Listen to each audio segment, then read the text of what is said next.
This week on ANN, amid fear and chaos, Ukrainian children ask when the war will finally come to an end.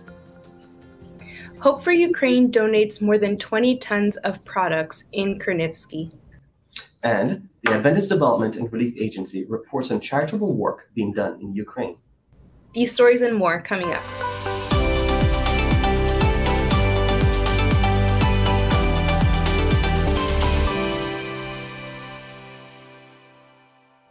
Thank you so much for joining us this week. First in the news, Hope for Ukraine. This is the name of a newly launched project by Adventist Development and Relief Agency, or ADRA, and Hope Channel, that, as the name implies, works to promote hope for the people of Ukraine. One of their recent projects includes a video of children asking, with tears, sadness, and pain, when the war will finally come to an end. Не так давно я мечтала стать актрисой. А сейчас у меня всего одна мечта, чтобы война закончилась. Я нахожусь в оккупированном городе, и мы оказались полностью оторваны от цивилизации. Мы не можем отсюда не выехать, и к нам никто не может заехать. У нас нет газа, и временами нет света. В доме у нас 8 градусов. Знаете, где я ночую? Я ночую в подвале.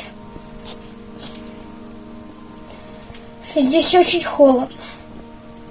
Но когда воет сирена, это намного страшнее. Это очень страшно. Наш мост бомбят. Я каждую ночь не могу нормально спать, потому что везде бои и стреляют. Мне очень страшно за свою жизнь и за жизнь своих близких. Мой брат уехал на войну. Он может не вернуться. Мне очень страшно за него. Я хочу с ним играть. Я хочу, чтобы он был дома. Пожалуйста, остановитесь. Россияне, уйдите, пожалуйста. Просто уйдите.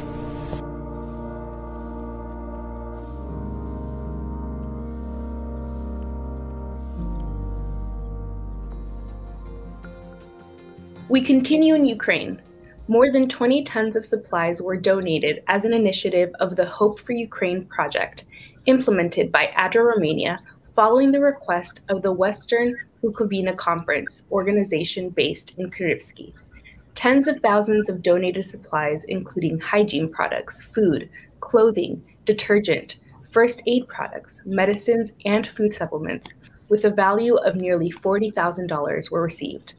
They were transported to Ukraine on March 13th with the help of 34 ADRA Romania volunteers to help Ukrainian refugees housed both in the centers in Kernivsky district and in the Kiev area. The 11th ADRA Romania humanitarian convocation, Hope for Ukraine, held in Bukovina, included the presence of ADRA International, ADRA Bulgaria, ADRA Hungary, and ADRA Ukraine teams, with all members arriving safely at home afterwards. The emergency humanitarian assistance for refugees provided by ADRA Romania volunteers continues both at the border points with Ukraine and the Republic of Moldova, as well as at the North Railway Station in Bucharest and other stations in the country. We remain in Eastern Europe. Let's talk about what else ADRA has been doing to help in Ukraine. Alex Ballot, Emergency Response Coordinator for ADRA International, has the details. So we are here at the border crossing with Ukraine. This is the northern part of Romania. It's a smaller crossing through the Carpathian Mountains called Sighetul Marmației. Yesterday we had a humanitarian convoy that there were 7 vehicles and our volunteers that went in with supplies. Also, we would like to update you on the Hope for Ukraine joint project between ADRA and Hope Channel International and of course the whole media group in Ukraine. Yesterday they were buying food and essential supplies for families that they didn't have supplies for days. They were under shelling. We provided cash so they could have transportation assistance. There's also very long lines for people to cross the border, and that's really where the problem and the need is, and we're providing assistance, water, food, medical assistance, and we're very excited to support the team in Ukraine, which is the operation has started and it's ongoing. But at the same time, You can see here, the vehicles coming. Some of the people come on foot. Vyacheslav, here on this side, you can see the supplies, the humanitarian organization. Our ADRA volunteers are also here. And you basically are right in the spot of this tragedy and see people, fleeing conflict. And we are grateful to our sponsors and those who support ADRA and Hope Channel to provide assistance to the people of Ukraine. And we want to provide hope for Ukraine. ADRA and the Seventh-day Adventist Church in Europe have expressed their profound concern for the people affected by the armed conflict in Ukraine. These are the circumstances where the Adventist Church's mission invites an immediate and focused response. ADRA Europe's constituents, supported by their respective national authorities, charitable agencies, churches, and individual donors, were deeply moved by the flight of fear-filled people. These are mainly women and children who were forced to leave their homes and families to depend on the mercy and goodwill of others. Beyond question, they are neighbors.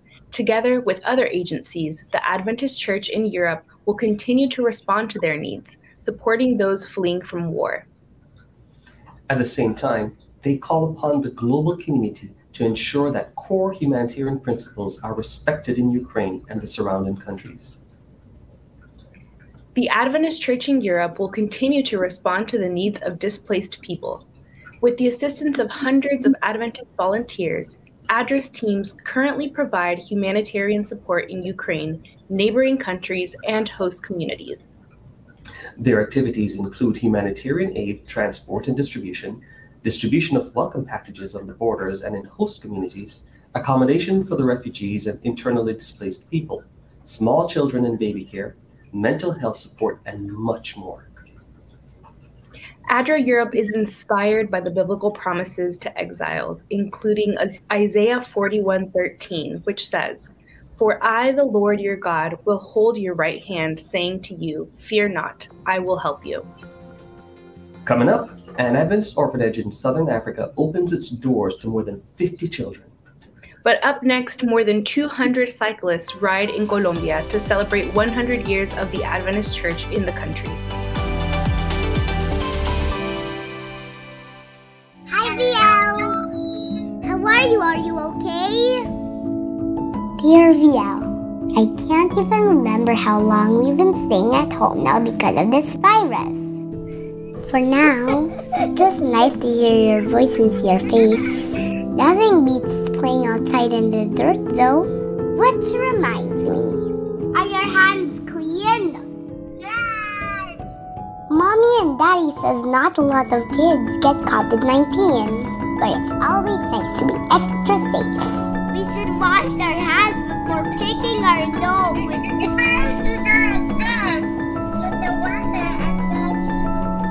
Washing our hands protects us, but it also keeps us from spreading the virus.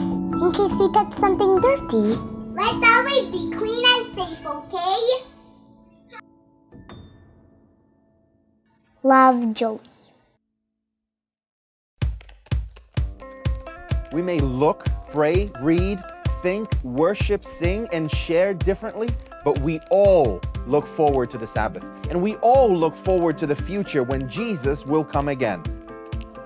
With this message in mind, we arrived at a core component for a new identity system, the creation grid, a simple 7-column structure for layout. The grid is a reference both to the prophetic timeline as well as to the creation week that culminated in the 7th-day Sabbath. The first 6 columns of the grid belong to the designer. It can be filled with anything: text, images, illustrations, patterns, and logos.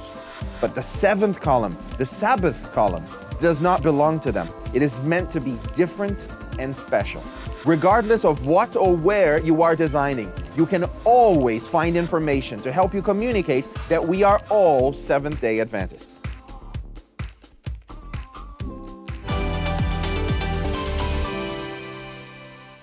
Welcome back from Europe to Inter-America. More than 200 cyclists rode more than 24 miles throughout Bogotá, Colombia's capital city, to launch the start of dozens of initiatives and activities.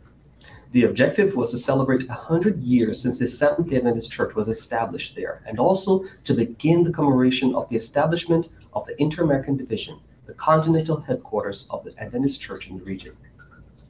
Children, young people, and adults pedaled across the main streets and avenues of Bogota to promote healthy living to onlookers and business owners, wearing shirts bearing the logo of Quiero Vivir Sano, or I Want to Live Healthy, an initiative of the church in Northern South America and Central America. The program promotes the 8 natural remedies, or healthy habits. Professional and amateur cyclists shared smiles and hope.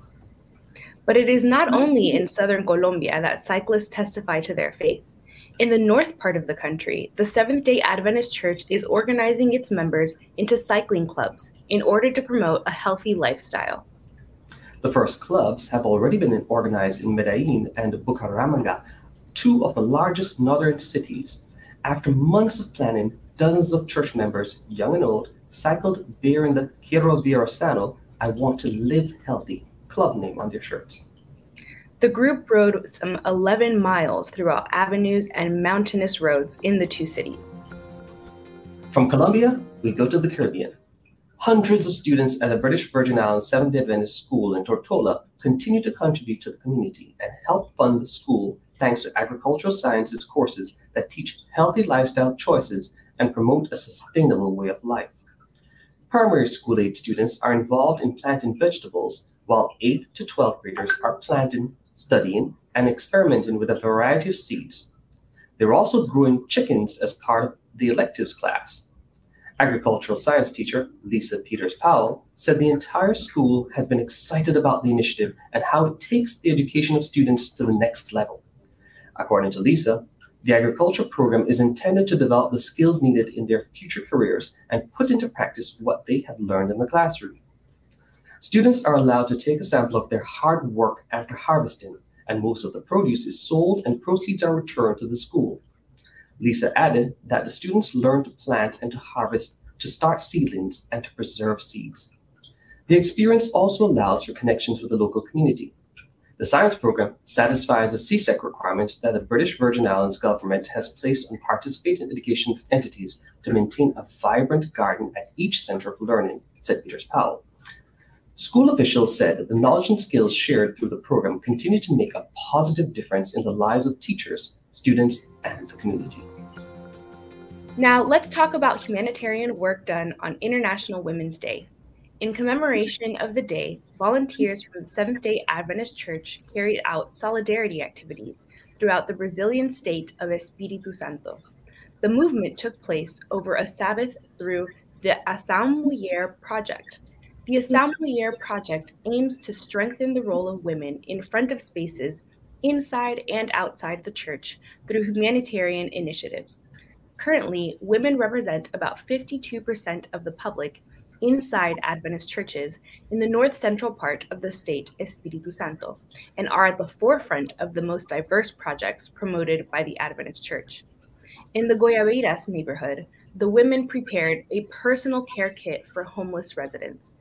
In Serra, women took care of the municipal pop center and held a beauty afternoon with the women from the center. To raise the self-esteem of this group of women, they received a free haircut, legal advice, and a lecture on self-care. This is the 3rd time that the group has visited the place with social activities. In another city, young people visited the hemodialysis sector of Hospital Santa Rosa and serenaded patients there. Let's cross the planet to Australia and see what Adventists are doing there. According to author and storyteller David Edgren, telling stories through the experiences of young people in the battle helps our children understand God's word. Edgren spoke about his passion for communicating the story of Jesus to kids at the launch of his new book, Outside the Gate, at the Adventist Book Center in Melbourne on Sunday. Edgren said that Jesus' story is alive and active in each of us when we make it real in how we treat those around us. Published by Science Publishing, Outside the Gate tells the story of Rhoda, a servant girl remembered in Acts 12 for leaving Peter standing at the gate after his miraculous release from prison. Written for 6 to 12-year-olds, Outside the Gate brings the spirit of the early church to life, showing how they remembered Jesus at every meal and met the needs of the poor in their communities. Edwin's desire for Outside the Gate is for kids to see that Jesus came to our sinful world to save us all. This year's Global Youth Day's theme, Loving the Forgotten, was an appropriate theme as young people across the world embark on emulating Jesus Christ's ministry of love and compassion. The SID staff's young people decided to remember the forgotten orphans surrounding their community. Communication and SID Media Director for Southern Africa Indian Ocean, Noel Simbanda, gives us this report. SID Media has more.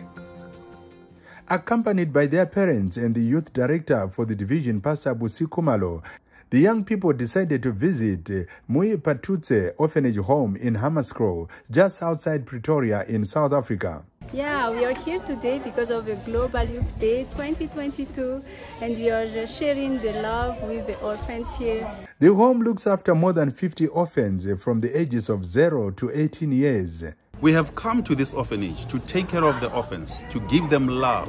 Even though they are orphans, even though some of them may not know who their parents are, we want to assure them that we have a loving Father in heaven who is our Father, who takes care of all of us, who loves all of us.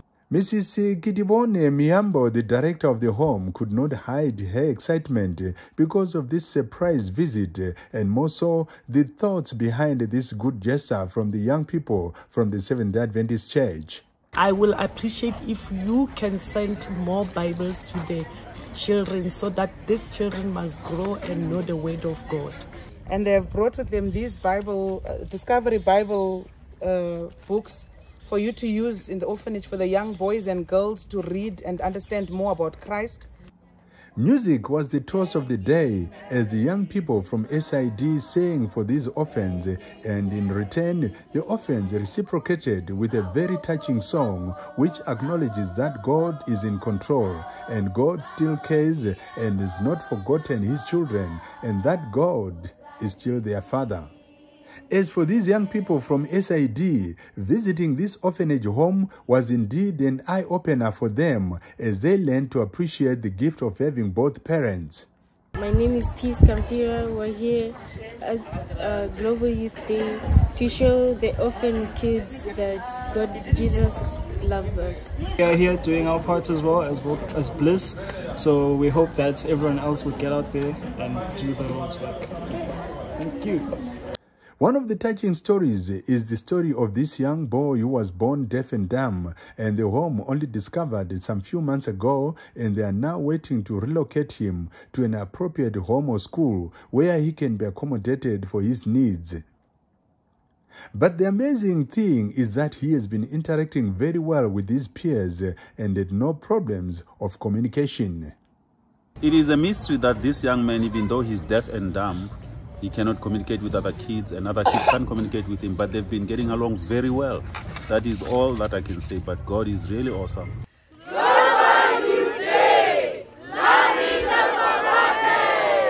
The spirit of love and compassion shown by these young people during this year's GOAD is a true reflection of what Jesus Christ would have done.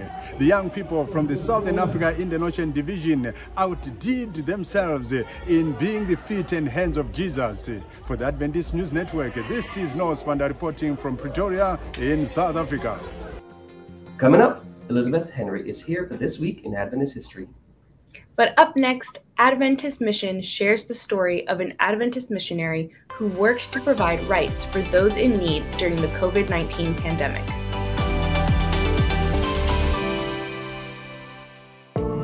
Why is there evil in the world? Are Christians hypocrites?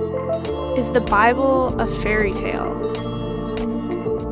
Does Jesus love everyone? Church doesn't feel relevant to my life. Is God even real? You have questions? Let's talk about it. I Believe Bible.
Welcome back.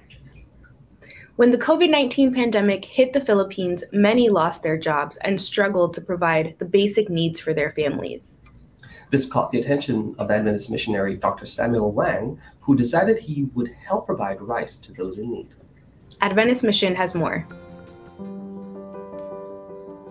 When disaster strikes, the most vulnerable often struggle the most.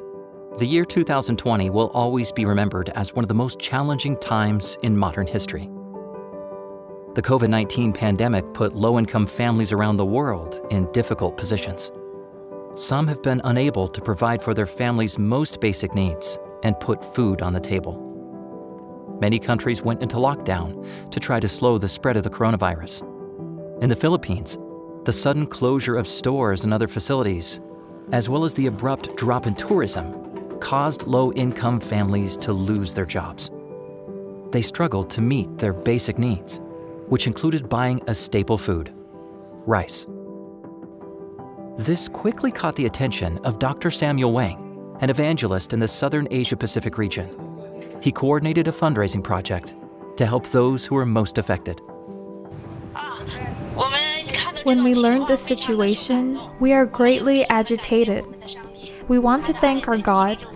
It is His love that motivated us and inspired us.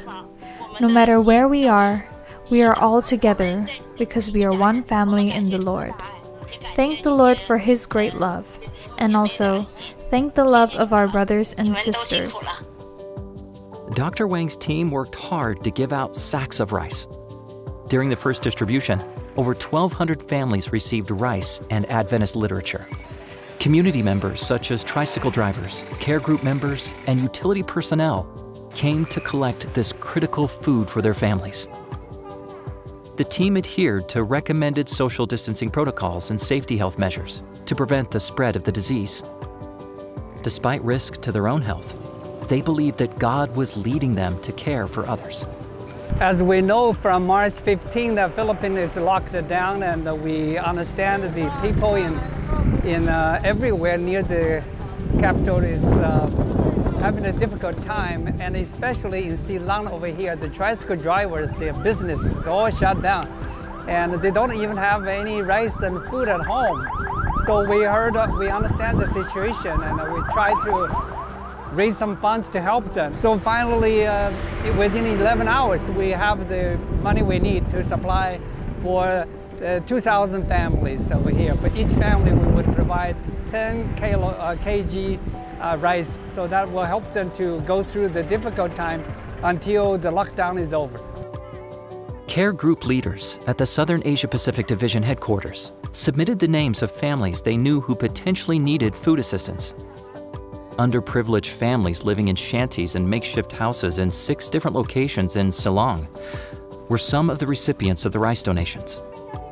The second batch of rice distribution was organized 4 days later for nearly 900 families. 400 sacks of rice were given out in total.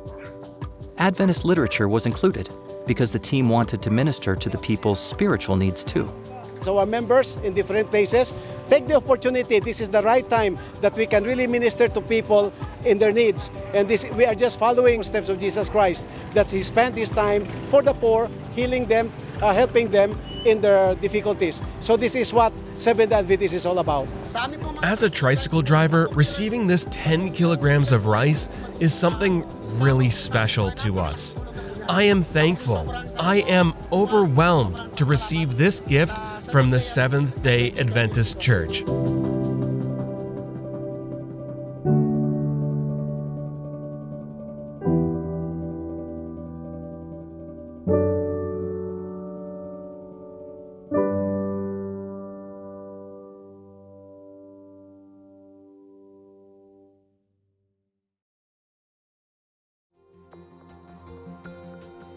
Watch this and other mission stories online by visiting adventistmission.org and click on videos at the top. And finally, for today's episode, let's turn to Elizabeth Henry for a look at Adventist history. This week, we hear about the life and ministry of Marie Kenju. Welcome to This Week in Adventist History. In the March 18, 1957 Australasian record, Pastor J.P. Sunkist reported, 73 believers were baptized during our visit to the Rwenzori mission, many of whom were won by faithful lay members like Mary Kahunja, who had won 9. But who was Mary Kahunja?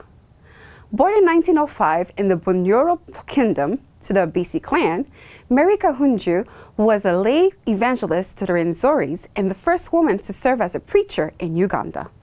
In July of 1946, she had a dream in which she heard a drum calling people to a meeting where a foreigner was to preach. No one knew what her dream meant. 3 months later, the first evangelistic efforts were arranged by Magdalene E. Lind at a place called Kazingo.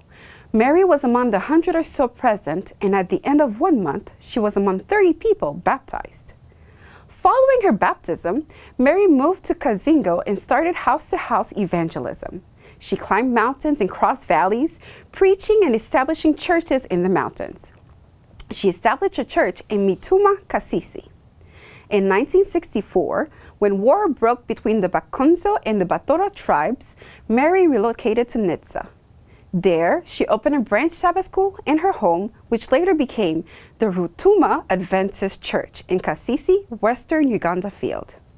Mary Kahunju died in 1996 at the age of 91. To learn the exciting details of the life and legacy of Mary Kahunju and many others, please visit the Encyclopedia of Seventh-day Adventists online at encyclopedia.adventist.org. This has been a look at this week in Adventist history. Thanks for watching ANN. Join us next week for more news from the headquarters of the Seventh-day Adventist Church. Did you know the Adventist Church has a YouTube channel where you can watch ANN video, ANN in-depth, and plenty other amazing videos on prophecy, health, and Bible study? Hey, just go to YouTube and search for the Adventist Church. Make sure you click on the subscribe button to make sure that you're caught up each week. And remember, leave a comment or a prayer request. We have people who are praying for you 24 hours a day, 7 days a week. Before we say goodbye, here's some good news from the book of 2 Timothy chapter 1, verse 7. The passage says, "For God has not given us a spirit of fear, but of power and of love and of a sound mind." And that's our program for this week. And remember, you can always visit adventist.news for daily news and videos. Until next time, God bless. Take care.